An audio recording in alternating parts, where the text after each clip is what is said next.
Servus und herzlich willkommen bei der Ratschkattel, dem bayerisch-ehrlichen Mami-Talk im Internet. Wir besprechen alles, was Eltern interessiert und oder in den Wahnsinn treibt.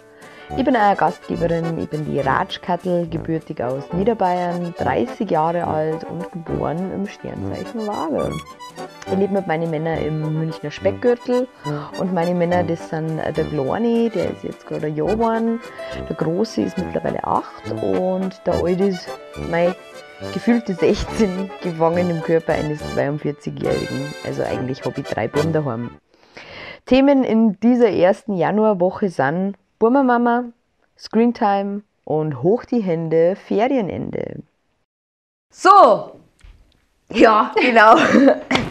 Heute ist unser erster Podcast. Heute ist Samstag vor Heilig Drei König 2019. Und ich freue mich wahnsinnig, dass du da bist. Susi Wong aus München. Ja. Ich habe ein bisschen was gesucht über dich. Du bist geboren im Sternzeichen Zwilling. Ja, ist das schlimm? Nein, ich finde das immer ganz interessant, dass man das dazu sagt. Bei mir interessiert sowas immer. So. Du machst Comedy. Mhm. Du hast vor 3 Tagen einen Lucky Duck Award in Schottland gewonnen. In Irland. In Irland? In Dublin war ich. Entschuldigung. Macht nichts, kein Thema. Ist auch fast von der Gesinnung das Gleiche, glaube ich. Ja. Ich bin aus Niederbayern, da ist alles einfach. Ist alles Ausland. Ja, stimmt. Ich war das 2. Mal und 3. Mal gleich noch auf derselben Bühne, wo ich letztes Jahr das 1. Mal war. Ich war im Mai, letztes Jahr war ich das 1. Mal auf der Bühne in Dublin. Aha. Die Veranstaltung heißt Battle of the Axe. Also habe ich gesehen. Genau. Und dienstags wird da mal der Lucky Duck Award verliehen für einen Publikumsliebling. Aha. Und das ist eigentlich bloß eine ganz unscheinbare kleine Badeente. Aber darum geht es halt. Ja. Also das ist eigentlich so ein 1-Euro-Ding oder was das ist. Und es ist halt eine absolute Ehre, wenn man das Ding da gewinnt. Ist das Comedy, Stand-up? Stand-up-Comedy, genau. Und das ist halt in Irland fühle ich mich wohler als in Deutschland, weil die Comedy in Deutschland ist halt einfach das eigen. Jedes Land hat seine eigene Comedy-Schiene und Deutschland ist halt nicht so ganz meins. Ich kehre so mehr in die Storyteller-Geschichten rein und erzähle lieber eine Geschichte mit ein paar Pointen und in Deutschland geht es halt zack, zack, zack. Da musst du halt einfach liefern. Und ja, das stimmt. Das taugt mir nicht so und ich brauche meine eigene Nische und wer mich lustig findet, okay, wer nicht. Das ist aber halt genau. Ist nicht mein Problem, der Schwan, aber es macht halt Spaß. Aber ich fühle mich tatsächlich in Dublin für mich wahnsinnig wohl und die Leute sind total nett. Das Publikum ist sehr gnädig, also die waren total lieb. Und habe mich da total wohl gefühlt und habe aber schon vorgehabt, nach Dublin zu fliegen in der ersten Januarwoche. Und habe halt einfach dann den Veranstalter angeschaut, ob er mich auftreten lässt. Und dann hat er mir gleich 2 Angebote gemacht, Dienstag und Donnerstag. Ah, geil. Und dann habe ich gesagt, ja, mache ich. Dann waren wir 2 Mal auf der Bühne und das war dann quasi mein volles Programm dann die letzte Woche. Ja, cool, ja, krass. Genau, dann habe ich halt, die Show am Dienstag war dann zu Ende, dann haben sie mir noch meinen Namen gerufen und haben gesagt, ja, ich habe jetzt den Lucky Duck Award gewonnen. Ja, geil. Cool. Und dann habe ich den gleich überall mit hingenommen. Ja, das glaube ich, ja. Das ist ja, ich finde das sehr cool. Mir hat es auch sehr gefreut. Du machst aber nicht nur das, du machst eine Ausbildung zur Synchronsprecherin. Ja, krass. Nein, finde ich gar nicht. Ich habe es gefunden, eine Anzeige von der Deutschen Popakademie, die ja im Süden München sitzen und dachte mir, das ist interessant. Ich habe erst gedacht, das ist ein Vollzeitstudium irgendwie, dass man vielleicht da irgendwie ein Jahr lang nur von morgens bis abends in die Schule geht. Und es ist nicht so. Das ist quasi wieder einmaliges, also einmal in der Woche wieder Abendstudium. Ich bin jeden Freitag davon um 6 Uhr bis um 10 Uhr auf die Nacht. Und es sind also 4 Stunden in der Woche. Und das sind alle möglichen Typen. Also da gibt es Schüler, da gibt es Studenten, da gibt es aber auch Leute, die wollen zum Schauspieler sich ausbilden lassen und brauchen eine Sprechausbildung zum Beispiel. Also das ist wirklich fundiert. Da fängst du beim Atmen an und hörst beim Synchronsprechen auf dann. Und das ist halt was, wofür ich brenne, habe ich gemerkt. Also es macht so Spaß. Ja. Das ist wirklich toll. Das merkt man aber, finde ich. Ja, ich weiß nicht. Doch, keine Ahnung, freut mich. Cool. Ja, du machst aber auch nicht nur das, du machst so viele Dinge. Du bist auch ganz bodenständig bei einem Münchner Automobilhersteller auch noch. Seit 25 Jahren. Ja, Wahnsinn. Ja, krass. Irgendwer muss mir ja meine Miete zahlen. Und ich bin jetzt weder in der Comedy noch im Synchronsprecher schon so gereift, dass ich damit vollends mein Geld verdienen kann. Deswegen bin ich ganz froh, dass ich da noch arbeiten darf, wo ich arbeite. Und es macht auch Spaß. Ich habe tolle Kollegen und manchmal geht es halt drunter und drüber. Jetzt vor Weihnachten war wirklich der Gar aus, da war jeder irgendwie total ausgelutscht. Ja, das glaube ich. Und keiner hat mir schnaufen können. Aber jetzt, glaube ich, im neuen Jahr fangen wir wieder mit vollem Elan an. Ja, cool. Ja, Wahnsinn. Ah. Und du bist Mama, du bist eine Jungsmama, genauso Ja. wie ich. Wahnsinn. Ich kann mir nicht vorstellen, ein Mädel zu haben. Also gerade heutzutage ja nicht. mit den ganzen Instagram und Schminken und so weiter, ich bin echt froh, dass ich Burma habe. Ja. Ich glaube, da ist nicht der Backer mit Mädel. Wobei, natürlich, klar, wenn ich ein Mädel hätte, dann wäre das was anderes. Natürlich, aber dieses Drama hast du Ja. nicht. Dieses Drama, glaube ich, hast du Das mit hast du Mädels nicht, nicht. genau. Ja, Wahnsinn. Wie kriegst du das unter? Ich habe mir da echt Also, Gedanken gemacht. Ich bin in Tatsächlich ist so, Elternzeit. ja, tatsächlich ist so, du hast 2, oder? Ich habe 2 und ich gehe am Stock. Also, wenn ich mir jetzt vorstelle, ich müsste noch. Das ist, Oh tatsächlich eine Frage des Alters und der Organisation. Jetzt habe ich halt die Lebenssituation, dass ich mit dem Vater von meinem zweiten Buben nicht mehr zusammen bin. Wir sind geschieden und wir haben ein 50-50 Betreuungsmodell. Das heißt, ich habe immer eine Woche quasi für mich und meine ganzen Hobbys und die andere Woche ist der Bub bei mir. Und wenn der Bub bei mir ist, dann ist natürlich erst der Mittelpunkt, es dreht sich alles um ihn und allerdings darf er mit in die Akademie kommen. Also das ist ganz super, jeden Freitag dann, wenn der Vincent... Was macht der dann? Der hat ein iPad dabei, ich glaube, wir kommen später auf das Thema. Wir haben da freies WLAN. Ist das geil. Und dann sitzt er da und den siehst und hörst du nicht. Da habe ich gesagt, Vincent, wir müssen jetzt schnell in einen anderen Raum, wir müssen schnell was üben oder so. Ja, der ist zufrieden, wenn er WLAN hat. Ja, das ist optimal. Gut, ich meine, er ist jetzt 9 jetzt langsam, da kannst du nicht mehr mit irgendwelchen Malbüchern oder sowas ködern, aber es kommt mir wirklich sehr gelegen und ich finde das auch entspannend, wenn ich mit diesem Betreuungsmodell dann immer wieder eine Woche für mich habe und sage, ich kann jetzt einmal ausschlafen oder ich mache jetzt das, was mir Spaß macht oder jetzt in der letzten Woche war da beim Papa, da bin ich jetzt nach Dublin geflogen. Also ich plane das dann immer so, dass ich meine Ruhezeiten oder meine Actionzeiten... Wie lange geht das schon? Wir sind jetzt seit 2015, im Februar bin ich ausgezogen und da haben wir uns dann auch geeinigt, dass wir so ein 50-50-Modell machen. Und seit 2016 im November bin ich geschieden worden. Also das hat jetzt quasi seit gut 3 Jahren jetzt aber das ist cool, wenn das so läuft. Es läuft gut. Also ich muss aber auch sagen, jetzt wird ja so ein bisschen langsam das Thema mit 50-50 Betreuung, das wird ein bisschen in den Fokus gerückt. Die einen sagen, die Kinder nebeneinander schauen, weil sie haben ja nirgendwo ein richtiges Zuhause, ist völliger Blödsinn. Es hat im Endeffekt 2 Zuhause, wenn sie die Eltern gescheit kümmern. Es ist wirklich wichtig, wir sind die Eltern miteinander in Kommunikation. Manchmal ist es ein bisschen schwieriger, manchmal ist es vielleicht ein bisschen leichter, es kommt auf den Elterntyp an. Ich finde am wichtigsten, dass du das Kind nicht außer Acht lässt, weil um das geht's. Ja. Und ganz wichtig, und das liegt mir immer so am Herzen, wenn du mal weißt, ja, da hat der Vater das Kind oder die Mutter das Kind. Nee. Das Kind hat die Mama oder den Papa. Also ich finde immer, das muss man aufs Kind fokussieren. Weil es hat ein Recht auf Mama und Papa und man darf das da irgendwann nicht beschneiden. Das ist einfach so wirklich ein Grundrecht. Und ich habe eine Zeit lang mal einen ganz tollen Psychologen auch immer getroffen und so. Und der hat aber auch gesagt, es ist wichtig, dass er der Vater seine Aspekte mit reinbringt, weil der halt ganz anders mit dem Kind umgeht. Ja, voll. Und das kannst du als Mama gar nicht stemmen. Und ich habe halt eben meinen großen Sohn, den habe ich halt allein erzogen, seitdem er 3 Jahre alt ist. Und das merkst du einfach, wenn du da 2 Elternteile darstellen musst. Ja. Bin ich auch gefragt worden, bist du aber streng? Ja, sage ich, wenn ich es nicht bin, wer ist denn dann? Ja, es gibt ja keinen Ausgleich. Du bist ja immer Bad Cop, ne? Ja, ich sage mal Also, so, die boah, das Eltern, ist schon ätzend. es ist jetzt wurscht, wie alt sind deine? Der Große ist 8 und der Kleine ist jetzt gerade ein Jahr. Okay, also kann ich das nur mitgeben. So, je früher du als Eltern akzeptierst, dass du immer die Arschkarte hast, desto leichter wird das. Ja, das stimmt. Es ist so. Und das ist ja mein Spruch der Woche. Der beste Spruch, den damals mein Großer gebracht hat, da war er 3 oder was, die kleinen Kinder, du bist nicht mehr mein Freund. Da habe ich gesagt, du, ich muss nicht dein Freund sein, ich bin deine Mama. Und das reicht völlig, weil ich sage, wo es lang geht. Ja. So. Oh Gott. Aber es ist so lustig. Ich finde es so krass, ich bin, der Große ist mein Bonuskind. Also ich bin nicht die leibliche Mama vom Großen.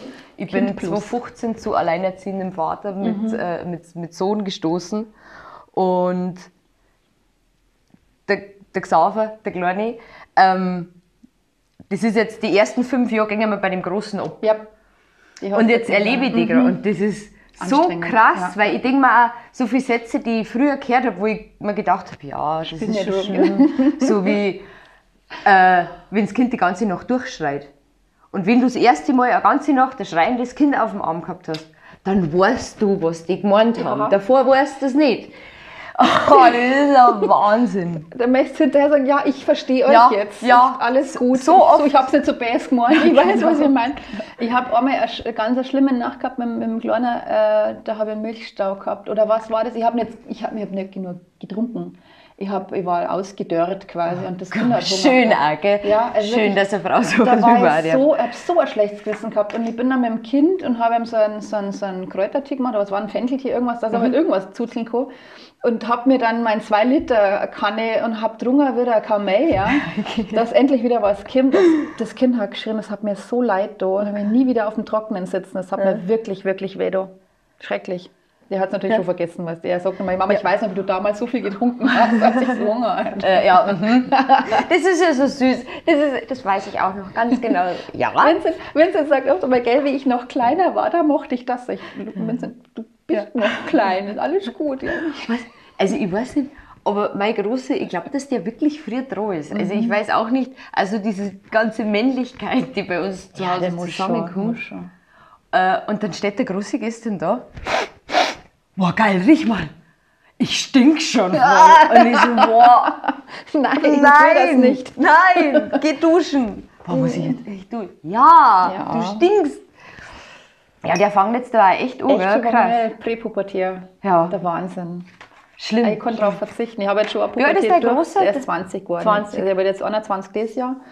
Und der Moment kommt, dass du dir denkst, du schaust einen Moment weg und dann hat das Kind plötzlich Schamhaare. Du weißt gar nicht, wo die herkommen. Also das ist so, wie wenn du du denkst nichts Böses und plötzlich steht da ein Mo vor dir, den du vorher nur gefühlt gewickelt hast. Das willst du nicht sehen, ja. Oh Gott. Du, ich habe diese Penisproblematik generell. Es ist ständig. Ja, du bist ja nur von Pimmeln umgeben. Oh Gott! Und jeder klangt hin und jeder spielt damit und du denkst so, oh Gott. Gut, ich muss jetzt sagen, ich habe jetzt auch kein Problem mit Nacktheit oder so. Nein, überhaupt nicht. Ich finde, je offener und liberaler man damit umgeht, ist okay, aber das liegt schon, glaube ich, auch in die Gene, dass, schau mal, was ich habe. Guck mal. Also bei uns wird auch Pimmel geschwungen nach der Dusche. Ja. Guck mal, hey. Danke, nein. Schön. Ich hab keinen Penis, nein. Ja. Oh, ich weiß genau. Oh, das ist, ja. Der Kleine wir haben ein Zipfetime eingeführt bei uns. Zipfetime? Auf Nacht, bevor er ins Bett geht, weil er hat ja jetzt immer die Windel dran, da kann er eine halbe Stunde nackern, überall. Und das taugt das, glaube ich. Ach, das glaube ich. Und aktuell ist wirklich, egal welches Tischbein, welches... Angepimmelt? Alles. Nein. Er muss überall mit seinem Dödel hin. Hat er aber nicht irgendwie von männlichen Vorbildern? Oder? No, ich weiß es nicht. Keine Ahnung, was die machen. Das ist auf jeden Fall... Und der Große, bei dem denke ich mir jetzt auch schon, für das, dass du so viel nackig rumläufst, bist du eigentlich fast schon ein bisschen groß. Weißt du, was ich meine? Grenzwertig. Oh Gott. Das war so schön, wie ich ihn kennengelernt habe, da war er 5. Und irgendwann war ich mit ihm in der Bootwanne und ich glaube, das war das erste Mal, dass er so richtig bewusst mit einer Frau in der Bootwanne war. Dann sitzt er drinnen und gelangt mir voll am Busen hin. Sag ich, ja du, das ist mein Busen. Ja, ich kenne das schon. Mein Papa hat das auch. Oh Gott. Oh, ich hab so lachen müssen. Das war so süß. Mein Papa hat das auch. Ja, jeder hat das, wenn er nicht aufpasst. Ja, das ist wohl richtig. Ja, Jungs, Mama, ich hab da 10 Sachen im Internet gefunden. Aber ja, Internet immer gut. Internet immer ist gut, super. genau. Woran man erkennt. Genau, Diagnosen, Richtlinien, alles super. Verschwörungstheorien, super. Ja, man nimmt, was man kriegt. Was ist los? Was ist mit Jungsmama? 10 Dinge, die nur Jungsmamas verstehen. Alles kann als Waffe benutzt werden. War das bei dir so? Na. Habt ihr Nerf? Nein. Oh. Wir schon, oder? Wenn ich das so raussehe. Nein, haben wir nicht. Ah, finde ich super. Dafür haben wir Wasserpistolen. Oh ja, da geht es aber im Sommer richtig ab. Ich kenne das. Nein, also Nerv, da sind wir drum rumgekommen. Aber Waffen, muss ich ehrlich sagen, hat sie echt in Grenzen gehalten. So bei beide. Das war echt nicht. Echt? Ja, das war nicht Piu. Nein, Piu weniger, aber wir haben dafür so Holzschwerter und wir haben Laserschwert aus Disneyland mal mitgebracht. Und das ist aber geil. Das ist alles mit so einem Geräusch. Das finde sogar ich geil. Und dann kämpfen wir im Dunkeln, weil das leuchtet natürlich grün und rot. Das ist cool. Das ist cool. Und deswegen, wir kaufen gescheite Waffen. Also wenn, dann ist nicht alles irgendwas, ein Löffel eine Waffe, sondern wenn, dann haben wir schon gescheite Waffen da. Das ist eine gesunde Einstellung. Also, wir machen uns da keinen Pipi-Faktor. Ja, so viel gleich zum Thema. Der nächste Punkt ist nämlich, teure Spielsachen sind für die Tonne. Na, wenn ihr überlegt, wenn der Chlor Switch gern haben darf, also die ist jetzt auch nicht so günstig und ich glaube nicht, dass die gleich in der Tonne landen darf. Ich glaube, das war dann gut. Also, das ist ja Technik. Jetzt, was ist denn teuer? Also Lego ist teuer. Lego ist scheiß teuer, das habe ich auch nie gewusst. Ich muss auch sagen, ich finde ich aber immer noch am geilsten. Also was wir jetzt da Zeigelschuhe angebracht haben, das zahle ich gern. Also das macht mir nichts. Und das, Gott, der Chlor ist halt eher vom Typ wie ich, der baut es auf, schaut es an und stellt es einmal irgendwie in Szene und dann ist es gut. Und dann ist es weg. Also eins hat er geschafft, ja, dann ist es halt aus dem Interessenfokus, aber es ist zumindest da und man kann es wieder anschauen und notfalls runterholen vom Regal. Aber er hat jetzt halt, was mich ärgert, das Big Bang Theory Set hat es einmal gegeben. Das habe ich eigentlich im Großen geschenkt und der Chlor wollte halt damit spielen. Der hat es komplett auseinandergelegt und hat das irgendwo halt in der Kiste verstrahlt. Ich habe zwar die Anleitung, denke mir, also eigentlich, das ist... Man kann es wieder aufbauen, aber man macht es nicht. Richtig. Genau, ich kenne das. Ja, ich kenne das. Also wie gesagt, teures Spielzeug, nicht zwingend in eine Tonne, aber es gibt natürlich jedes... billig kruscht, ja, vom McDonald's Happy Meal oder von Kinderüberraschung, dieses Billigzeugs, das geht auch. Ja, das geht immer. Das geht alles. Alles geht eigentlich. Nein, ich denke, bloß mit einem kleinen Baby ist so, finde ich, da gibt es ja Millionen, auch diese batteriebetriebenen Die Dinge. kleinen Kinder, also die wirklich die Kleinstkinder, die kriegen am besten nur irgendeinen Katalog von einem Spielzeugladen oder einem Papadeckel, weißt du, Chlorollen Genau oder sowas. das, genau was anderes das. braucht es nicht. Also wenn du darauf abzielst, ja, aber das ist gut ja für alle Kinder, nicht bloß für Jungsmama, tatsächlich. Ja, das stimmt. Ja. Das stimmt. Mit da hast Katzen du recht. übrigens genauso. Du kaufst einen gescheiten, teuren Kratzbaum, der kommt in einem Karton. Wo gehen ans rein? In den Karton, nicht in den Kratzbaum. Weißt? Und du hast ja die Scheißarbeit gemacht, den Kratzbaum aufzubauen. Ah, schön. Decken Ja, hoch. Ja, wir haben, unser Katze ist besonders, der ist lieb.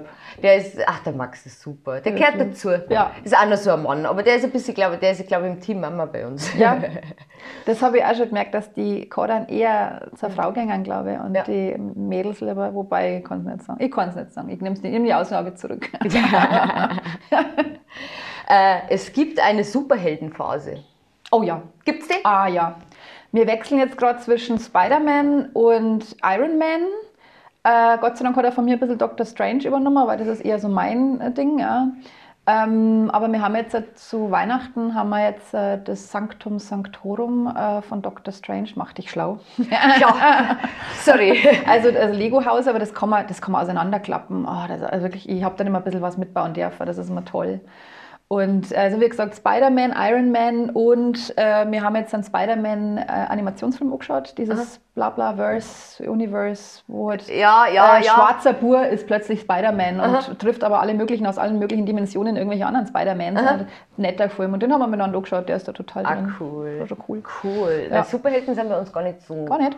Ja, immer wieder so nebenbei, aber jetzt nicht als Superhelden. Also vielleicht kommt es nur, ich weiß es nicht. Möglich. Im Bad stinkt es immer. Das kann ich jetzt nur vom Großen sagen. Also der Chlor nur, wenn er aufs Klo geht. Aber brutal. Also, wobei das Bad nicht spezifisch ist, sondern eher das Zimmer. Also wenn die größer werden und da kommst du noch rein, so ich darf mal sagen, ab 12, 13. Ich habe gestern das erste Mal reingeschmeckt. Also meine Wohnsituation ist folgendes. Ich habe ein Schlafzimmer, ein Kinderzimmer und ein Wohnzimmer. Und wenn der Vincent bei mir ist, dann teilen wir uns das Kinderzimmer. Also ich habe dann ein großes Bett, das ziehe ich aus. Und der Große, der Luca, der ist jetzt noch im künftigen Schlafzimmer. Ist halt ein bisschen größer und so weiter, noch ein Fernseher und alles drin. Und ich stehe manchmal mit einem weinenden Auge in der Tür, weil ich weiß nicht, wie ich das dekontaminieren soll, wenn ich da mein Bett annehme. Also ich hoffe, ich tue jetzt da keinem Unleid, aber Leid oder so. Aber das ist bei Mädelsmamas nicht so schlimm. Hast du eine Ahnung? Also ich weiß, ich war auch ein Chaos-Mädel und meine Mama hat oft genug mir gedroht, dass wenn sie jetzt nicht, weil wir sind ja noch beengter auf, also ich bin noch beengter aufgewachsen, wir haben 2,5 Zimmer gehabt, meine Mama und mein Papa, die haben echt 15 Jahre, 14 Jahre im Wohnzimmer auf der Schlafcouch geschlafen. Das war der Opfer, die es für mich gebracht haben, weil wir sind nie umgezogen, wir haben bloß die kleine Wohnung gehabt. Du bist in München aufgewachsen? In München-Schwabing bin ich aufgewachsen, Hohenzollernplatz. Und ich habe halt auch eben das Schlafzimmer gehabt und das war mein Reich und habe da mein Zimmer drin gehabt und In meinem Zimmer war allerdings der Schrank von meinen Eltern. Also die haben ihren großen Kleiderschrank da drin gehabt. Jetzt haben halt die alle nackert rein müssen und so weiter. Und dann hat sie mir gesagt, so, jetzt wenn du gleich mal der Zeichen aufräumst, dann schmeiß ich alles raus. Und das habe ich da geglaubt. Ich habe aufgeräumt, ja, das war eindeutig die Drohung, war, wenn meine Mama das gesagt hat, dann macht die das auch. Die macht da keinen Spaß. Meine Schwiegermutter hat es gemacht. Ich glaube, die Courage hätte ich nicht. Drohen ja, aber weißt. Ich weiß nicht, wenn du richtig narrisch bist. Also ab und an bin ich wirklich narrisch. Ich kann das sagen, was ich letztes Jahr gemacht habe. Oder war es vor 2 Jahren schon? War 17. Ich muss halt echt überlegen, ich glaube, es war 17. Wurscht, also es war ein Tag im August. Der Große war auf einem Festival, ja, das Reggae-Festival am Chiemsee. Boah, geil, wie ist denn das, wenn ein Großkind da hingeht? Ist das nicht komisch? Na, das ist wie, das Kind muss irgendwann einmal aus dem Nest raus. Also ich denke mal, er ist euch nur auf sich aufzupassen. Ich meine, da war er schon 18, 19 irgendwie und ich fühle mich nicht mehr so in der Verantwortung, mich um seine Sicherheit zu sorgen. Er fährt mit Freunden hin, ja, manche fahren mit dem Auto, er ist mit dem Zug dann gefahren mit 2, 3 Leuten. Er muss wissen, was er tut. Das habe ich ihm schon gesagt, wenn er angefangen hat mit dem Dringer. Also du kannst das nicht verbieten. Wie alt war er da? Mit dem Dringer? Ja. 15, 16. Da sitzen sie an der Isar und hat einen Kasten Bier dabei. Ich habe ihm aber von Anfang an gesagt, sage du, ich werde dir das nie verbieten. Das musst du selber wissen, wie viel du vertragst. Aber eins musst du dir im Auge behalten, sage ich, wenn du in der Ausnüchterungszeit landest oder im Krankenhaus zum Auspumpen, ich hole dich nicht ab. Du läufst dann zu Fuß rein. Das ist dann deine Sache, sage ich. Ich werde wahrscheinlich dann zur Verantwortung gezogen, weil du bist minderjährig. Also du kannst dir der Verantwortung nicht entziehen, das ist schon klar. Aber ich habe immer gesagt, Luca, wenn du nicht weißt, wie viel du vertragst, dann ist das dein Problem. Ist das mal nach hinten losgegangen? Meine Mama hat es genauso gemacht. Und also bei mir ist es ein paar Mal nach hinten losgegangen. Und ich muss auch sagen, ich habe halt das auch von meinen Eltern übernommen. Die waren immer wieder mal in einer Pilzkneipe drin. Ich habe gewusst, dass man auch mit dem Alkohol verantwortungsvoll umgehen kann. Oder halt so, dass man nur Spaß hat. Ja. Und meine Eltern waren nie deppert, wenn sie alkoholisiert waren. Also die waren immer lustig. Die haben immer gewusst, was... Richtig, ja. Und dann war es einmal zu. Meine Mama habe ich mal erwischt, wie es geschwimmt hat. Ja. Das hat mir Angst gemacht. Und gesagt, ich habe auch... Es ist halt ein Erlebnis, das will man nicht, aber es passiert halt. Und das ist mir gut, wenn man zu viel Alkohol trinkt, passiert halt das. Ja. Und ich weiß noch, wie ich was war denn, da war ich schon 18, glaube ich, der 19 war noch in der Ausbildung, da war ich schon in meiner Planstelle, also nach der Ausbildung auf der Stei, wo ich schon dann gearbeitet habe.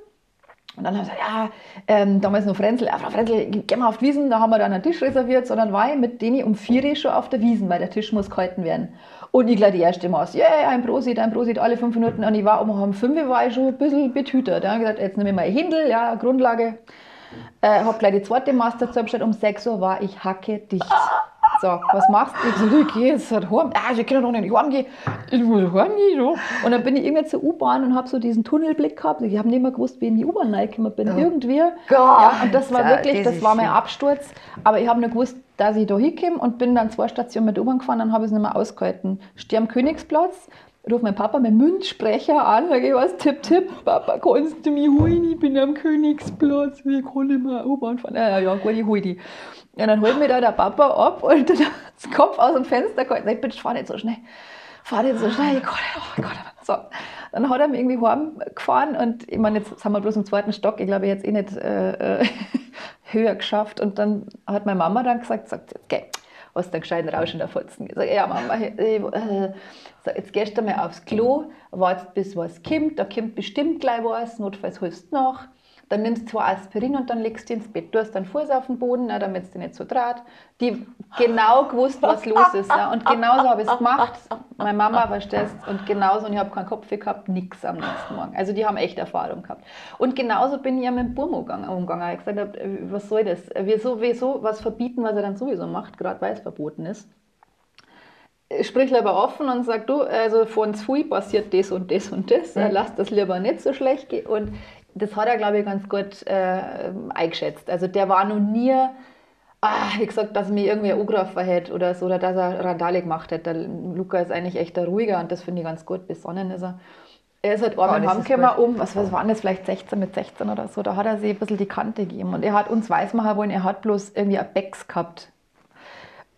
Und kommt halt heim und schaut schon so lahm, ja, und ich so, Auwe, was ist denn los? Ja, mir geht's nicht, ja, und oh, ich bin so ein Arschloch. Und ich so, hä? Oh Gott. Was? Und ich bin schon da gesagt, ich kann jetzt nicht streng bleiben. Ich so, Sag ja, jetzt gehst ins Bett, gell, nimmst den Eimer mit, weil es kann vielleicht sein, dass was rückwärts kommt. Gell, und dann also, ja, okay. Also leidend. Ja. Mein Dann ist er ins Bett und keine 5 Minuten später hat er diesen Eimer gebraucht. Ja. Aber das hat nicht nach Becks gerochen, der hat einen Sangria-Überschuss gehabt. Also, das war gleich was Bei mir war es auch der Sangria. Der erste richtige Rausch war Sangria. Und ich weiß, den kannst du doch jahrelang nicht mehr trinken danach, oder? oder? Bis heute nicht. Ich weiß das noch, ich war relativ jung, ich war 13 oder 14 und habe mir mit Sangria Kanten gegeben und dann hat mich der Vater von meiner besten Freundin in seinem neuen BMW heim, der hat nur Angst gehabt, dass ich am Neischbeib. Hätte ich aber auch gehabt. Dann haben sie mir meiner Mama in die Arme gegeben und die war die ganze Nacht bei mir. Sie hat mir die Haare aus dem Eimer rausgehalten, aber sie hat die komplette Nacht durchgeschimpft. Die Mama. Oh ja, das fast aushalten müssen. Ja, absolut. Der Preis absolut. dafür. Aber ich habe so lachen müssen. Und jetzt verstehe ich es auch, weil ich weiß nicht, oh Gott, ich kann mir das noch gar nicht vorstellen, wenn wir, oh Gott, na. Also, wie gesagt, ich finde halt, übermäßige Strenge muss nicht sein. Weil, was bringt das?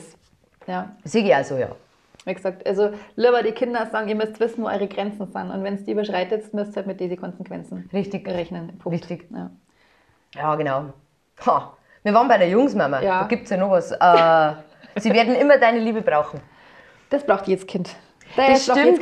Aber ich glaube, gerade weil die Jungs nicht so mitteilungsbedürftig sind wie Mädels, die Mädels quatschen also wirklich, ich habe Schätzt man es umso mehr, wenn. Richtig. Und ich muss auch sagen, ich bin jetzt momentan mit dem Großen so ein bisschen, ich versuche ihn langsam, aber konstant aus meiner Wohnung rauszubringen, weil der ist mit 20 jetzt wirklich alt nur, der muss schauen, dass er mal... Was macht der? Ja, das ist ein heikles Thema.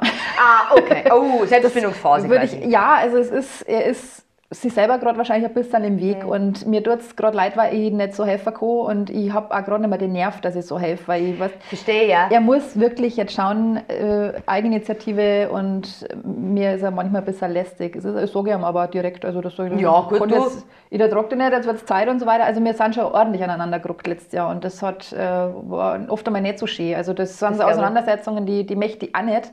Ist das mit dem Großen... bist du aufgewachsen? Genau. Also es war so, ich war mit seinem Vater 3 Jahre zusammen, das Kind war dann 3 Jahre, wie wir uns dann getrennt haben. Und also 4 Jahre, weil mein Vater 3 Jahre hat, dann quasi alt nicht. Also ist schon der leibliche Vater. Und der ist aber dann weggezogen nach London. Und wie der Lukas 6 war, habe ich dann meinen Mo kennengelernt und mit dem bin ich jetzt halt nicht mehr zusammen, aber der hat dann quasi als Vater oder als Sohn angenommen und er hat dann auch als Vaterfigur irgendwie akzeptiert. Aber da war dann oft einmal so ganz übertriebene Strenge da und ich habe da nicht so richtig gegenarbeiten können. Also das war ungut, ja, und der Luca hat da bestimmt einiges auch mitgemacht. Und deswegen, also wie ich mich dann getrennt habe, habe ich auch meinen Buben dann erst einmal ins Gespräch gezogen und gesagt, du, also so und so schaut es aus, ich werde mich trennen, wie ist deine Situation, wie stehst du dazu? Und dann hat er tatsächlich gesagt, er hat schon immer gehofft, dass ich das sage. Also er hat echt, eigentlich das waren wirklich blöde Jahre und im Nachhinein tut es mir leid, dass ich vielleicht nicht schnell und vehement genug gegengearbeitet habe, ja, dass der Bub nicht so, ich möchte nicht sagen leiden, das ist nicht dieser Schmarrn, also der Luca war schon ein bisschen, ich möchte nicht sagen ein Auftreiber, also ein bisschen ein Querschläger war er nicht, aber er hat sich nicht anders zu helfen gewusst. Also ich habe es oft einmal als destruktiv empfunden, ja, dass das Kind gegen uns arbeitet, aber das war nicht so, also er eigentlich kämpft für uns und das hat sich anders ausgewirkt eigentlich. Und das, was ich dann gemacht habe, war richtig und wichtig und so. Und der Luca hat gesagt, nein, ist bei mir. Und ich habe immer so ein bisschen das Gefühl, die Freiheit, die er dann bei mir gehabt hat, die hat er natürlich voll ausgekostet. Gibst dir einen Finger, nimmt er dir gleich einen ganzen Arm. So. Ja, aber, das ist richtig. Aber ich glaube, das ist jetzt völlig wurscht, aus welcher Lebenssituation du kommst oder aus welcher Familiensituation du kommst. Die Kinder werden immer... mehr dann nehmen, als du ihnen anbietest. Ja, oder natürlich, natürlich. Probieren musst das. Meine Mama, die ist auch immer für mich da und wieso sollte das nicht für meine Kinder? Ja. Richtig, ja, das ist die Hauptsache, glaube ich. Also ich weiß nicht, weil ich finde, gerade jetzt, wie gesagt, ich war jetzt erst einmal schwanger und Kleinkind und so und im Internet, was du da Mommy-Shaming-Shit findest, wo irgendwie... Ja, keine Ahnung. Also das finde ich so krass, weil das sind ja alles Mamas und eigentlich sollte man doch irgendwie... Solidarisch. Ja, Ich meine, es weiß nicht, ist woran das doch liegt. anstrengend und schwer genug. Ich weiß nicht, woran das liegt, sich mit anderen messen zu müssen, wie tolle Mama man ist und wie gesund man sein Kind ernährt und was weiß ich nicht alles. Ich meine, dass man seinem Kind das Beste vom Besten geben will und dass man keinen Fehler machen will. Richtig. Ich finde nur, das ist so schlimm und das merkst du auch in den letzten 10, lass 20 Jahren sein, so vehement, dass die Leute nicht mehr auf ihr Bauchgefühl hören. Ja, ganz schlimm. Ja. Ganz schlimm, ja. Und lieber hören es dann auf irgendwelche Ratgeber und wo ihr wirklich Pickel am Hirn kriegt, ist, wenn es dann heißt, jedes Kind kann schlafen lernen, lass es nur einfach schreien. Da kann die ausflippen. Weil ein Kind schreit nicht, weil es sagt, ach, jetzt ärgere ich mal die Mama. Ja, das glaube ich auch nicht. Es Das hat glaube ich immer auch einen nicht. Grund. Und stimmt. das Kind schreien zu lassen, ich habe einen Kollegen gehabt, die haben Zwillinge gehabt, das ist bestimmt auch ein Ticken schwieriger, wenn es zwei so kleine schreien. Boah, also hast. mit 2 darf ich mir aufhängen, ich schwöre das. Also, Also Zwilling ist krass. man wächst mit seinen Aufgaben. Zwilling ist krass. Also nicht leicht und der hat dann wirklich prahlt, das war jetzt wirklich vor Jahren, ja, der hat wirklich prahlt damit, ja, wir lassen die schreien. Ich sage, ja, super, die werden dann in 5, 6 Jahren wieder Bettnässer, weil sie nicht wissen, wie sie Vertrauen fassen sollen. Ja, super, toll, Glückwunsch. Also, Vor allem, ich finde, du hörst das auch. Also, ich wenn mein, es wirklich verzweifelt schreien, ja. ja, Also, du hörst das, ja. weil teilweise unser Kleiner hat jetzt gerade den entdeckt, diese Unterlippe, dieses, wenn ich jetzt nicht kriege, Ja. aber klar, wenn sie im Bett sind, Also, das, Entschuldigung. Also gerade wenn es aufwachen in der Nacht, irgendwas ist, dann oder wenn Windeln aus ist oder irgendwas anderes ist. Ich bin auch schon aufgewacht, schweißgebadet. Es ist irgendwas, genau. Ich eigentlich hätte auch gerne lieber geschrien. Ja. Ja, Also verstehe. da reagiere ich allergisch und ich lasse mich auf so Diskussionen nicht mehr ein. Ja, nein. Ich mache das nicht mehr. Nein. Wenn ich mir denke, okay, mir persönlich tut dein Kind jetzt leid, weil du das schreien lässt, wenn du das richtig findest, du wirst halt dann Du irgendwann... bist die Eltern. Du wirst halt irgendwann wahrscheinlich mit irgendwas konfrontiert werden, weil dein Kind in irgendeiner Therapie ist. Ich sag da nichts mehr. Dann Ja. ist deine Entscheidung. Ja. Man kann eigentlich immer bloß Mitleid für die Kinder haben. Ja, das Ding immer auch. Also, Und um Gottes Willen, ich setze mich nicht über andere. Ich mache genug Fehler. Weißt? Ich mache mit Sicherheit nicht alles richtig. Aha. Aber ich glaube, eine normale Mama und ein normaler Papa, haben immer Selbstzweifel. Die sagen immer, um Gottes Willen, ja, mach ich jetzt alles richtig? Ja? ständig. Aber wer sagt dir denn, was richtig ist? Ich meine, es ist doch im Endeffekt bloß das Gefühl. Ja? Und wenn du das Gefühl hast, mein Kind muss jetzt neben mir liegen, damit es einschlafen kann, nicht weil ich es zum Kuscheln brauche, sondern weil der einfach einen Körperkontakt braucht, Ja. dann gib ich es ihm heute. Ja, das sind ja Phasen. Es sind halt Phasen. Und genau, und es kommt schnell genug, dass sie sagen, nee, Du bist passt peinlich. schon, geh mal genau. weg. Du bist peinlich, will keinen Kuss. Das ist Ja, ich bin eklig. ja so dankbar, weil der Kleine, das ist ein Schmuser. Ja. Und Genießt es. Genießt es. Und irgendwann, jetzt schon was, da hat er auf Nacht gequatscht und irgendwie habe ich reingeschaut. Dann hat er sich hingestellt und dann hat er mich praktisch im Steh umarmt und dann habe ich mich reingelegt zu ihm. Das war ja so niedlich, unglaublich. Also, unglaublich. Der Klo, ich meine, der ist jetzt seit 9 geworden. Es ist also doch nicht mehr so klein. Ist aber auch vom Wesen her absoluter Hautkontakt und Schmusermensch. Ja, wirklich wahr. Und ich denke mir oft einmal, okay, wenn das jetzt nur 5, 6 Jahre so weitergeht, dann haben wir wahrscheinlich irgendwann echt ein Problem. Aber noch kümmere ich mich nicht drum. Weil jetzt ist es so, Geschmarr, der das sagt, hört Mama, viel schnell auf. du musst mit mir einschlafen. Und ich sage, na, müssen wir gar nicht, ich warte, bis du eingeschlafen Genau. bist. Ja, und dann geh wieder raus. Ja, aber tatsächlich, der wacht auf, weil ich nicht neben ihm liege. Echt? Es ist so. Oder wenn er halt dann Ist das- aufwacht und dann bin ich nicht da, dann Mama, dann muss ich mir denken was und dann denke ich mir, es ist kein 5-jähriger mehr, nein, es ist kein 5-jähriger mehr, nein, es ist jetzt ein 9-jähriges Kind, der wird nächstes Jahr 10. Ja, Ja. ja. Also ich muss mir das schon auch vor Augen halten und ich finde es nur so, das ist wieder so Mama-Shaming, ich verwöhne das Kind nicht. Ja, Aus das meiner ist Sicht, ja... ich gebe ihm, was er gerade braucht und der wird in 5 Jahren mich nicht mehr brauchen. Ja? Da wird er mit Mädels schmusen, hoffentlich. Oder auch Jungs, mir wurscht. Egal, also wirklich egal. Aber solange ich als Mama ihm das noch geben kann, ja, warum soll es ihm da nicht geben? Ja, freilich. Und lieber was... Aber ist nicht manchmal anstrengend? Also weiß ich nicht, Also gerade wenn ich ihm ins Bett bringe, wo er sagt, also was, du bist eigentlich jetzt wirklich euch nur, ich leg den rein und wir machen Nachtgebet und ich bin jetzt wirklich keine, ich gehe nicht in die Kirche und so weiter, das Kind ist auch nicht tauft, also ich bin eher so ein Heidenkind. ja, meine Ich bin Kinder. schon lange austreten aus der Kirche und mir fällt es nicht. Ich sage einmal, ich glaube zwar an so eine Macht, ich bin sogenannter Pantheist. Ich glaube, dass in allem irgendwas Göttliches ist, also in dir, in mir, in die Viecher und so weiter. Aber ich glaube nicht ans Bodenpersonal. Die kennen mich kreuzweis, die sind also wirklich, das ist mir nicht geheuer und deswegen gehe ich in die Kirche mal, wenn es leer ist, weil ich es gern mag.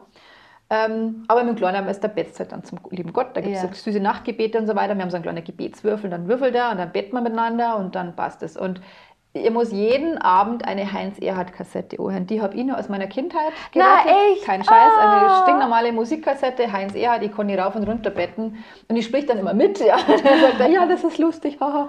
Also, und da, also das ist quasi, er wächst jetzt da mit dem guten alten Humor auf und dann schlaft er auch relativ gut ein. Aber er zirkt halt immer nur seine Hand meine Hand an seinen Kopf. Oh mein, das Kind, ja. Und schlimm ist, ich habe da so, und da habe ich so vorstehende Muttermale. Ich weiß nicht, wie die heißen. Das sind irgendwelche Auswucherungen. So, die sind ja gutartig. Das ist ja alles gut. Aber ich habe mir schon wegmalen lassen, weil dieses kleine Kind damals noch immer Hido hat. Ja. Bei dir auch? Nein, weißt du, wie die heißen bei uns? Eine Zeitl hat es ganz geliebt, aber das irgendwie... Also ich sag dir jetzt mal, nein, das kann ich nicht, das ist eng, die Arme. Also das ist genauso was wie da, ein bisschen kleiner und das sind die Fummler. Okay. Das sind die Fummler und ich bin froh, dass er mich da nicht kitzelt, weil dann wären es die Kitzler. Da bin ich sehr dankbar, dass er lieber Fummler sagt. Also, aber das macht er auch nur im Halbschlaf. Also wenn ich da immer den Arm habe und er liegt auf meinem Arm mit dem Kopf, dann geht die Hand automatisch und macht immer so. Und ich, das ist diese chinesische Tröpfchenfolter, weißt du? Da buddelst jemand ein und lässt dann den Tropfen auf den Kopf fallen. Genauso fühle ich mich da. Und ich habe tatsächlich einen von diesen Fummler dann wegmachen lassen, weil mich das so nervt hat. Wie war das wegmachen? Nicht schlimm. Das wird ein bisschen echt überlegt. Nein, das ist minimale Betäubung und dann wird das weggelasert. Das stinkt halt ein bisschen, aber... Und wie lange dauert das, bis das Nummer 6? Das ist eine kleine Narbe. Du darfst dann eine Zeit lang nicht in die Sonne und irgendwie nicht... Ich weiß gar nicht genau. Das wird im Herbst machen. Ja, macht das oder im Winter, keine Ahnung. Aber das ist echt nicht schlimm. Wobei, ich finde das nicht störend. Irgendwie momentan stört es mich. Ich weiß es aber noch nicht. Ja, irgendwie...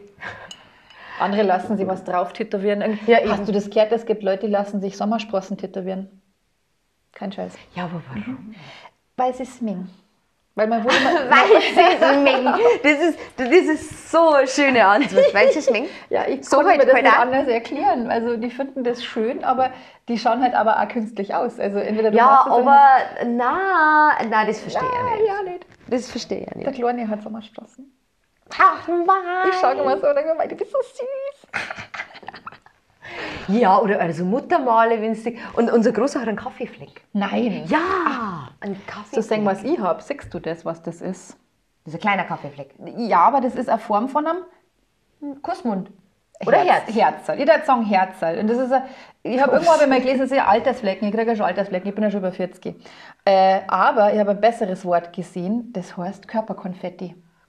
Finde ich viel besser als das kann man hernehmen. Körperkonfetti finde ich super. Das nehme ich jetzt ab. Das müssen wir etablieren. Absolut. Bin ich dafür. Wir haben es vorher schon kurz angeschnitten. Ja. Screen Time. Wie viel Screen Time hat denn dein Großer? Der Große. Also nein, dein kleiner. Der Große, der ist schon außerhalb meinem Wirkungskreis, glaube ich, weil der hat ja seinen Rechner dran, der geht immer online auf irgendwelche Netflix-Serien und was weiß ich nicht was. Also da kann ich nichts mehr kontrollieren. Dein Kleiner? Mein Kleiner, der große Kleine. Da glaube ich, kommen wir jetzt zur Bad Mom-Geschichte. Ja, ja. Also ich gestehe es, ohne iPad war ich aufgeschmissen, weil im Fernsehen, wie sage ich das jetzt am letzten, beim Fernsehen kriege ich es auch mit. Wenn der Fernsehen schaut, muss ich es quasi mitschauen. Ja. Ich weiß, was du meinst. Ja. Und er hat halt ein iPad dann mit dem Kopfhörer drauf. Kopfhörer.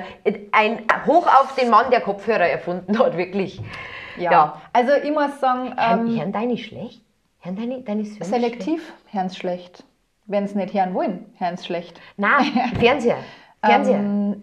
Nicht, bei uns, das ist so eine Lautstärke, das wobei ich das aber verstehe, weil ich habe immer das Gefühl, das habe ich als Kind schon gehabt und ich habe das manchmal bei besonders tolle Lieder, weil ich habe manchmal so Lieder in Dauerschleife, du willst reinkriechen, weißt du, willst drin sein und deswegen kann ich mir vorstellen, dass Kinder dann das oft einmal extrem laut hören wollen. Ich war eher empfindliches Kind, ich habe Lautstärken gar nicht. Ja, voll. Ich habe tatsächlich so ein traumatisches Erlebnis im Zirkus gehabt, im Zirkus Krone, da gehst du ja als Kind immer mal hin Susi und die muss anscheinend irgendwie in der Nähe von den Lautsprecher gesessen sein. Das war so laut und mir hat das richtig weh da. Das ist dieses unangenehme Kitzeln im Trommelfell. Ich habe das nicht ertragen können. Und dann haben die auch noch Zugabe gerufen. Und was versteht die Susi? Superman. Und ich habe gesagt, Superman! Super! Wen rufen wir da eigentlich? Superman! Und bis ich dann verstanden habe, was heißt Zugabe? Ach so. Und was ist eine Zugabe? Ja, also ich war tatsächlich eher ein empfindliches Kind. Ich war nicht normal, glaube ich. Meine Eltern sind aus Niederbayern. Von wo? Passau. Also meine Mama ist zwar in Regensburg geboren, ist aber in Passau aufgewachsen. Mein Papa ist aus Ostschlesien, ja, der ist aus Oberschlesien hergekommen. Der war aber dann, was waren der, 1, 2 Jahre alt. Wie alt ist denn der Papa? Der ist 70 geworden. Der ist 2014 ist der gestorben. Was das voll krass ist? Was? Mein Papa ist 14 Jahre älter wie deiner. Ach, wow. Ja, oder hat er mal nochmal nachgelegt? Ja, mit 54, gell? Ja, du, aber wer kann, der kann. Ja. Aber halt beide niederbayerisch und meine Oma natürlich, klar, die ist ja da von Hinterwald und dann... Reden deine Söhne Dialekt? Ganz kurz Zwischenfrage. Nein, also der Luca, der Große, der war eigentlich, den hat immer Hochdeutsch, ich kann nicht sagen warum, vielleicht aber auch weil mit dem Vater einfach, wir haben immer Englisch geredet, ja, und da bin ich nicht dazu gekommen, dass ich vorgestellt habe mit ihm und bin einfach nicht dazu gekommen, blöd gesagt. Verstehe. Und mit dem Kleiner ist so, der dat gern, der fängt jetzt so langsam an und dann hat er mal so phasenweise, dass er was sagt und dann sagt man, wie sagt man das jetzt auf Bayerisch? Und dann hat er, vor 2 Jahren war mit ihm auf der alten Wiesn. Und dann komischerweise, ich fange dann, wenn ich auf der Wiesn bin, fange ich bloß mit Bayerisch an mit ihm. Dann sind wir heimgefahren und dann sagt er, können wir jetzt wieder Deutsch reden? Ich so, ja, können wir. Aber jetzt fangen wir langsam an, weil es ist ja doch Heimat und spricht gern dann und versucht dann immer, ich hab die lieb, ich so, ich hab die auch lieb, ich mag die und so weiter. Also es ist echt süß. Ja. Wobei er jetzt auch mit dem Englisch anfängt. Weil ich einfach eine wahnsinnige Leidenschaft habe für die Sprache, besonders für Englisch und so. Und hat er mir jetzt auch geschrieben die letzte Woche, wo ich dann in Dublin war und hat geschrieben, I love you. Das fand ich süß. Ja. Und dann hat er mir so ein Gift geschickt mit so einem Liebesding und dann habe ich auch geschrieben, love you too. Der hat ein Handy? Der hat ein Handy, das alte vom Vater, ein altes iPhone. Weiß ich nicht, was der Vater damit angestellt hat. Und da kannst du so raushalten? Also ist das... Mal sagen wir da mal so, ich habe aus Sicht des Vaters keine volle Befugnis. Okay. Das entscheidet er, weil er gibt ihm ja das Handy. Und das ist, mal, wenn er das so will, okay, ich mache damit nichts. Aber ich möchte dieses Kind erreichen können. Deswegen ist mir das wurscht, wie er das macht. Gut. Ja, also das ist tatsächlich... ich habe das über die Zeit jetzt gelernt. Es hilft in vielen Dingen einfach nicht. Sich aufzuregen. Lass es doch so laufen. Wenn er das so braucht, okay. Gut. So geht nichts mehr. Coole Einstellung. Ja, aber es war harte Arbeit, das kannst du mir glauben. Das glaube ich. Oh, das glaube ich. Es ist, wir waren ja doch 10 Jahre zusammen und da lernt man gewisse Verhaltensmuster an anderen kennen und an sich neu aufbauen, was nicht unbedingt immer von Vorteil ist. Ja, das kenne ich. Also ich habe echt zeitlang gebraucht, wieder aus diesem Ding da rauszukommen und wieder ich selbst zu sein. Echt? Okay.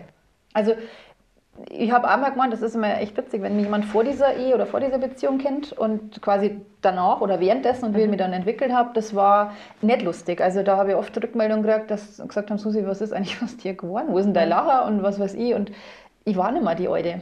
Das hat sich echt das darf nicht passieren. Ins Negativ gewandelt und ich war, mein Selbstwertgefühl war nicht sehr hoch. Okay.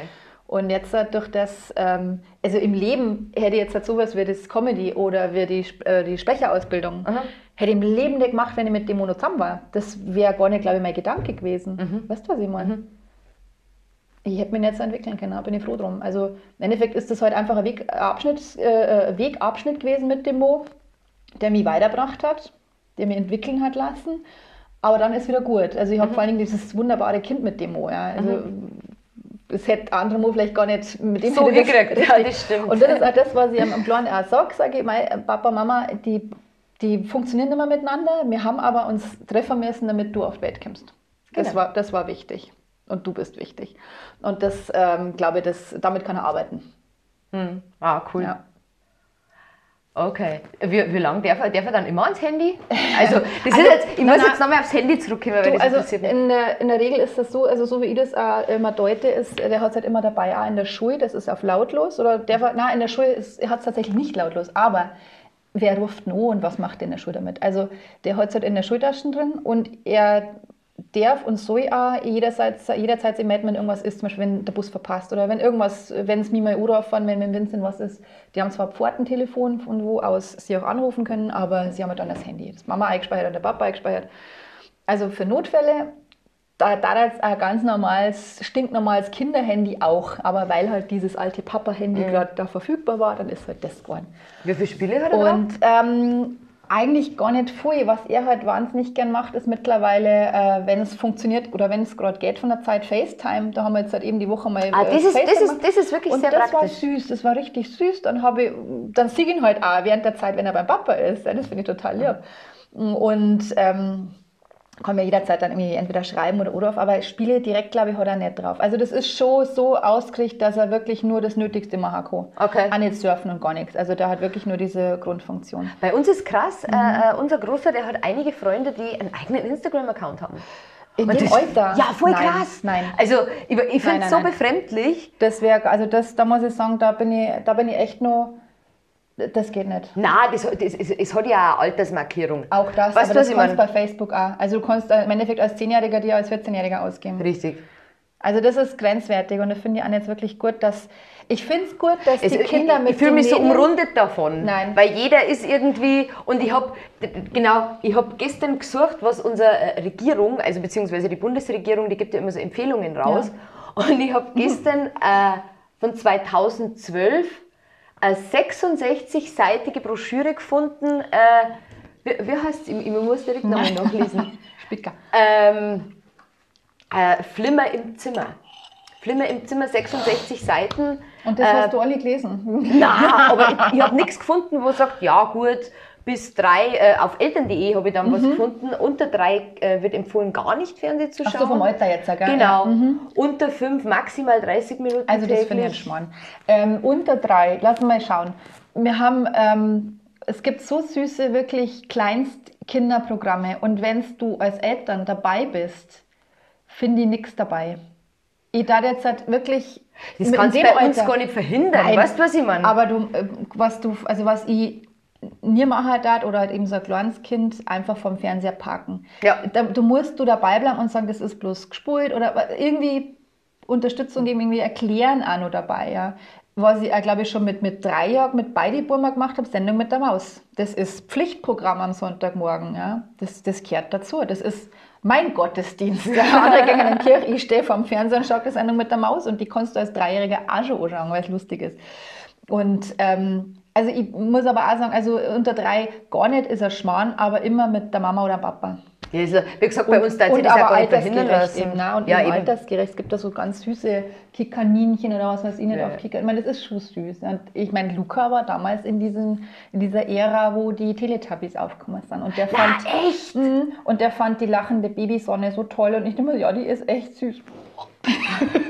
Also, hast du die, da habe ich jetzt erst einmal irgendwo habe ich ein Foto gesehen, die in Erwachsenen. Dieses Baby, das war ein Mädchen. Nein, das ist echt? Ein Feger geworden, du. Wow, die war süß. Also die Sonne war echt süß. Und wer mir gefallen hat, das war halt dieser Staubsauger, der ist immer, der No-No heißt der ist immer rumgefahren, hat irgendwas rumgesaugt und aufgegessen und so. Die fand ich süß. Also das war jetzt Kleinstkindprogramm halt. Ja. Weißt, bunt, ganz ruhig, lustig, Wiederholung, Tabi schmusen. Ja, Wiederholung, das war auch immer sehr befremdlich damals. Und ich muss zugeben, ja, ich bin mit meinem Sohn da gesessen und mir hat es oft einmal die Augen zugehauen, weil das so schön das lecker. Ich finde, da fühle ich mich immer schlecht, wenn ich ganz früh aufstehe und saumiert bin und so und der Kleine irgendwo rumspielt und dann ratzt immer so ein paar Sekunden weg. Da habe ich so ein schlechtes Gewissen. Weiß ich nicht, wie ich noch gestillt habe, ganz am Anfang, da habe ich in unserer Stillgruppe irgendwann einmal gesagt, gestern bin ich wieder beim Stillen eingeschlafen und ich glaube, die halbe die Nacht... die schlimmste Mutter, oder wie? Nein. Es war Schweigen da drin. Wieso? Es hat keiner was gesagt.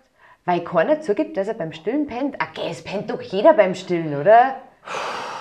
Also Entschuldigung, das ist bei mir ein Reflex gewesen. Was ich am liebsten gemacht habe, war, wenn das Kind in der Nacht gekommen ist oder am Nachmittag geschrien hat und gesagt, Mama, ich habe Hunger, ich will jetzt deine Brust haben. Ja. Hey, wie lange hast du gestillt? Mit dem Vincent bestimmt 7 Monate oder so, mit dem Luca nicht so lang. Aha. Da war es nicht so lang, aber das war nicht schlimm. am Winzern habe ich es eigentlich auch ziemlich genossen. Also das war schöne Zeit. Und ich bin dann oft einmal einfach, immer dann so hingelegt, Kind angedockt und bin da gelegen und habe dann gerüstelt. Und das war so schön. Ach, geil. Und dann, ich meine, du merkst dann auch, wenn der nichts mehr saugt und so, und dann kannst du halt zum Bäuerchen aufheben und dann hast du wieder hingelegt. Dann Punkt aus. Das gibt doch nichts Schöneres, als wenn du miteinander so eine innige, ruhige Minuten hast. Ich sage mal zu den neuen und jungen Müttern, schlaft so lange ihr könnt. Ja, das ist so Wahnsinn. oft und so lange ihr Wahnsinn. könnt. Das ist auch krass, finde ich. Das habe ich auch vorher nicht gewusst. Ja. Schlaf wird überbewertet, Oh, das stimmt überhaupt nicht. Brutal. Es gibt nichts Schöneres als Schlaf. Ja, krass. Jetzt gehen wir zum dritten Thema. Drittes Thema. Hoch die Hände, Ferienende. Ist das bei dir, deine sind schon so groß, Ja, gell? ich muss aber auch sagen, das Gute ist ja, wenn du im Kindergarten oder in der Krippe bist oder halt von mir aus eine Tagesmutter. Der Vinzenz ist mit der Tagesmama erst aufgewachsen, 2 Jahre, und dann war er im Kindergarten. Ersten 2 Jahre, oder? Also nein, das 2. und 3. Lebensjahr. Ein Jahr war er daheim. Und hat dann ein bisschen 3 Jahre Tagesmama gehabt, eine zauberhafte Frau, die Susi heißt. Und da war er richtig in die Familie integriert. Das war also wirklich ein ganz zauberhafter Moment. Und dann ist er in den Kindergarten gegangen, weißt du schon? Gegangen. Haben wir reingesteckt. Und also, jetzt habe ich den Faden schon wieder verloren. Ferienende, also so lange Ferien hat es nie gegeben wie in der Schule, dass man sagt, boah, man hat jetzt im Sommer 6 Wochen am Stück. Ja. Nein, gibt es nicht. Also im Kindergarten gibt es das nicht. Die machen vielleicht im Sommer 2, maximal 3 Wochen zu. Meistens sind es, glaube ich, bloß 2 Wochen. Und halt einmal entweder eine Woche oder ein paar Tage Ostern, Pfingsten, was weiß ich. Kann man leicht überbrücken. Ich merke aber, oder habe das auch früher gemerkt, wenn das Kind bloß mit dir daheim allein ist, das langweilt sie. Und dann nervt es. Und dann nervt es. Und es gibt aber nichts Kreativeres, als die Kinder sich eine Zeit lang langweilen zu lassen. Ja. Und unser Standardspruch daheim ist, sagt der Vincent, Mama, was darf ich machen? Und ich sage, blöd schauen. Es ist langweilig. Was kann ich machen? Sag ich, in der Nase bohren. Das habe ich schon. Sag ich, ja, dann such da was anderes. Es war so viel Zeigel da, dann mal was, ja, aber es wird nicht dauernd iPad geschaut. Weil da muss ich nochmal drauf zurückkommen. Da kann die ja so narrisch werden. Da muss ich nochmal drauf zurückkommen. Das ist also ich bin der Bad Mom, weil ich sage, hey, der ist weg von der Straße, das iPad hat. Nein, also der darf wirklich viel schauen. Aber eben erst dann, wenn Hausaufgaben gemacht sind, ja, wenn er sonst irgendwie nichts zum Tor hat. Und er muss mir bitte schon rechtzeitig sagen, wenn er Hunger hat. Weil wenn er schaut von um 6 bis um 8 schaut nur iPad. Und er ist jetzt halt mittlerweile auf dem Trichter, dass er halt so Let's Plays anschaut von Leuten, die Minecraft spielen. Vincent ist jetzt so auf Minecraft-Trichter. Oh Gott, das sind wir ausgekommen. Frag mich nicht warum, aber wir sind bis jetzt noch ausgekommen. Ich finde es gar nicht so verkehrt, weil es im Endeffekt nur Lego ist auf dem Rechner heute. Und Fortnite? Ist das ein Thema? Das ist ein Thema, allerdings momentan nur tanztechnisch. Also Spuren darf er nicht. Vincent ist extrem gut. Also jetzt sag mal deine ganzen Schaut so lustig aus.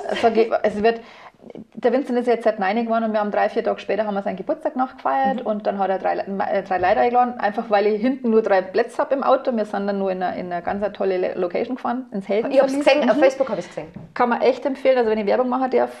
Kirchheim, Heldenverlies. Super, super toll. Liebevoll gemacht. Da gehen dann die Kinder auf Aufgaben lösen. Die gehen dann entweder als Elf, als Magier, als Kämpfer oder als Heiler in dieses Labyrinth. Also das sind tatsächlich Aufgaben, die sie lösen müssen. Kriegen Schlüssel und Waffen und was weiß ich. Also es ist wirklich richtig spielen. Ein Rollenspiel ist das. Und die sind da mit Feuereifer dabei. Also gerade in dem Alter, so ab 8 ist das perfekt. Also kann ich da, glaube ich, für den Großen kann ich dann echt empfehlen. Und da waren also wirklich alle 4 Kinder waren da total begeistert. Und nachdem der Vincent ja das Geburtstagskind war, ist er als zum König gekrönt worden. Das habe ich gesagt. Ja, ganz, ganz süß mit Eidschwur. Und also wirklich, die Gefolgschaft musste ihm der Treue schwören. Das war also zucker süß war das. Und da waren wir 3 Stunden drin. Und da hat er dann am Anfang, wie wir uns dann bei uns erst drauf waren, haben wir erst eine Würstel gegessen, Hotdogs habe ich gemacht. Und dann hat er aber gesagt, also wir dürfen heute nicht über Fortnite reden, weil meine Mama nervt es. Sag ich, ihr könnt reden über was ihr wollt, das ist mir wurscht. Ihr bitte nicht mir als böse hinstellen. Ja. Aber in einem Rücksicht. Aber in einem Rücksicht, ja. Naja. Aber das ist aber süß. Ja. Das ist aber süß. Na, unsere sagt immer, ja, die Katharina mag das ja nicht. Ach was. Ja. Sagt der Katharina, ist das wurscht. Ja, genau. Solange du nicht Striptease machst und deinen Pimmel überall hinschmierst, ist mir das wurscht. Oh Mann. Und nächste Woche geht es jetzt wieder los. Also ich bin echt froh, bei uns ist ja das ja, also dass jetzt Also alle daheim waren. sie sind halt, finde ich, ausgeglichener, wenn es unter Absolut. vielen Gleichaltrigen Du brauchst deine Routine Ja. einfach. Also Wirklich. ich muss aber auch sagen, der Vincent ist ein absolut pflegeleichtes Kind, was Wochenende und Ferien angeht. Der schläft wirklich lange. Ja, ich hab den Kleinen. Ja. Es tut mir leid für die. Aber vielleicht spielt sie da gescheiter Rhythmus auch. Ich meine, das ist Ja, natürlich den schwierig. haben wir wenn die Schule ist, Dann ist der Rhythmus. dann schon haben wir klar. den und der ist gut.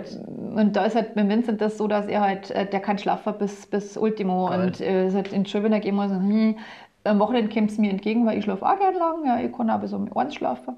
Also da habe ich jetzt kein Problem, aber eben in der Schule muss man aufwecken und das fällt mir dann so schwer. Ich kann mich auch noch mal umdrehen. Und dann sagt er, ich will schlafen. Sag ich, ja, das will ich auch, aber wir müssen trotzdem raus. Geht jetzt nicht hilft anders. nichts, genau.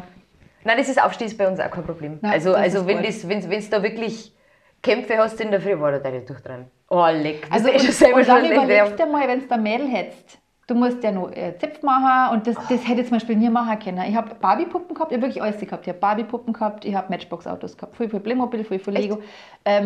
Ich habe mit allem gespielt. Ich habe eigentlich auch alles Ja, gehabt, ich das habe stimmt. wirklich, also ich war nie Mädchen und auch nie so burschikos. Und gesagt, ich bin auf Baum geklettert, ich bin mit dem Kettker rumgefahren und habe mir aber dann mit dem Steckerlpferd bin ich durch die Gegend galoppiert. Ja, und bin in meiner Wohnung habe ich dann so Hürden immer aufgebaut mit dem Steckenpferd. Und dann drüber, gell? Ich werde mal super Springreiter bei der Schockemühle. Aber das war auch mit meinen hier so. Also die haben auch so Kinderküchen gehabt oder dann auch so Matchbox-Autos Ja, und so freilich. weiter. Sie haben wirklich viele verschiedene Dinge dann ausprobiert. Insofern, ja. Ja, also manchmal war ich gern mehr Mädchen. Also manchmal fällt es mir richtig, weil ich wirklich so immer die geballte Ladung abkriege bei uns. Ja, also ich habe zum Beispiel so meine ganzen tatsächlich alten Barbie-Sachen, sind bei meiner Mama. Echt? Ich Ah, geil. Ich habe noch so einen, richtig, den muss ich mir eigentlich mal holen, weil es schon so nostalgisch ist, einen Koffer, wo du rechts hast du ein großes Fach, wo du eine Puppe reinkommen kannst. Und dann hast du wieder so einen Kleiderschrank, so eine Stange, wo du was hinhängen kannst und oben so ein kleines Fach für Accessoires. Und den kannst du dann so mitnehmen. Das ist so geil. Und das muss ich mir jetzt echt einmal holen und den ganzen Kram da von meiner Mama mitnehmen, damit die da ein bisschen entlastet wird. Und ich glaube, das interessiert den Burm dann schon, aber trotzdem ist er schon auf der Schiene und das finde ich traurig.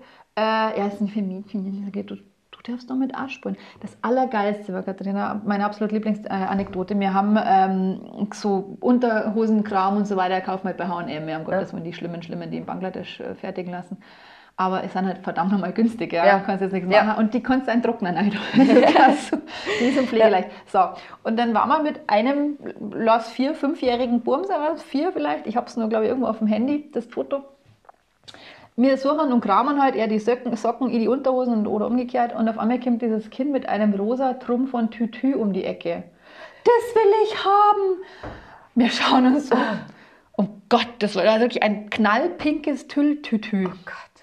Und ich habe gesagt, naja, komm, scheiß drauf, komm, nimm's mit, weil für daheim ist das ja super, gell, da kann er dann rumspinnen. Und dann hat er das echt daheim angezogen und das war so lieb. Dann ist er auch rumgekupft und hat so sie Draht und so, also wirklich zuckersüß, ja. Und dann, bis der Tag gekommen ist, er möchte es in den Kindergarten Bis einer sagt, haha. Also bis der Erste sagt, dann wird es nie wieder der umgezogen. Moment, nein, muss ich ganz ehrlich sagen, da war ich super stolz auf dieses Kind. Ich habe erst einmal die Kindergärtnerin angesprochen, eine ganz tolle, die Steffi hat die geheißen, eine super tolle Frau, die hat auch Meng, das war seine Lieblingstante. Ich habe gesagt, sie Steffi, der Burme hat seinen riesen scheiß pink Tütü in den Kindergarten, kann man das einfach so machen? Ich sage, also nicht, weil man das nicht darf oder so, nicht. Mich hat eigentlich tatsächlich vermeiden, dass dieses Kind blöd angesprochen wird. Ja, ist irgendein Geräusch? Alles gut, Alles gut. Und dann hat sie gesagt, nein, lassen Sie ihn ruhig. Lassen Sie ihn machen, was er will. Wir haben dieses Thema gerade mit diverse und so weiter, unterschiedlich und jeder mag was anderes und so und jeder ist toll, wie er ist. Und ich so, okay, oh Gott. Und Gott sei Dank war dann auch der Mo der Meinung, dass wir gesagt haben, lassen wir ihn einfach. Ja. Wir lassen ihn das jetzt einfach machen. Also da waren wir Gott sei Dank eben auch derselben Meinung und sehr liberal und tolerant und so. Dann haben wir ihm das Ozean lassen. Ich habe an diesem Tag, das war ein bisschen kreislig wieder, habe ich dieses Kind abgeholt. Der hatte Jogginghose an, quietschgelbe Gummistiefel, seine Regenjacke und dieses Monstrum von Tütü im Garten. Irgendwie hüpft dieses Kind, ich so, oh Gott, das ist meins, oh Gott. Du willst, wir gehen heim und so weiter. Und dann geht er zu mir, geht zur Garderobe und dann kommt er, also ein bisschen älteres Kind und sagt, hey, du trägst ja einen Rock, warum trägst du einen Rock? Dann stellt mein Kind sich hin und sagt, weil es mir gefällt. Yeah, Und in your face. Mein Bumm. Ich fand das mega toll. Ja. Und das Sehr war geil. dann aber auch wieder gut. Also das war für einen Tag, hat ihn das Er wollte es gereizt. mal probieren. Er wollte es probieren. Es war, ich weiß nicht, was er sich da jetzt gedacht hat, ob es jetzt gut ist oder nicht, wiederholungsbedürftig, aber es war gut, dass wir ihm die Möglichkeit gegeben haben. Ja. Und da war ich stolz, da war ich echt stolz. Das und ist echt ich habe cool. mich fast im Hinterher ein bisschen geärgert, dass ich jetzt gleich gesagt habe, ja, mach das. Ja. Weißt, ich war am Anfang so Weil man sich dabei, selber so verrückt ich macht. will nicht, dass das Kind irgendjemanden, dass jemand dieses Kind unnötig verletzt. Ja. Ja. Ja. Man ist einfach tatsächlich, machst du dir immer Sorgen. Und es gibt einen ganz schönen Spruch, den ich eigentlich immer den Müttern mitgebe. Das klingt so pathetisch. Wenn du Mama wirst, entscheidest du dich dafür, dass dein Herz außerhalb deines Körpers Ja, rumhüpft. ja, So, und ja. das trifft so. Und ich bin wahnsinnig nah am Wasser, wenn ich so gerührt bin, wenn ich sehe, was mein Kind Tolles kann. Ja, aber das auch wenn kann es ich. traurig ist, dann leide ich mit. Und das ist einfach so, du bist anders verknüpft. Du darfst den Schmerz einfach gern nur selber haben. Richtig, Einfach nur richtig, gern selber richtig, haben. Bloß, genau. dass Kinder nichts haben. Ja, Richtig. kenn ich. Ja. Ah, das ist ja sehr schön. Ja. Ich würde sagen, dann schließen wir jetzt. Unsere erste Episode ist fertig. Oh Gott. So, das war's. Opa, Ja, dann danke. gerne. Danke. Danke, dass ich das. Ah, sehr schön.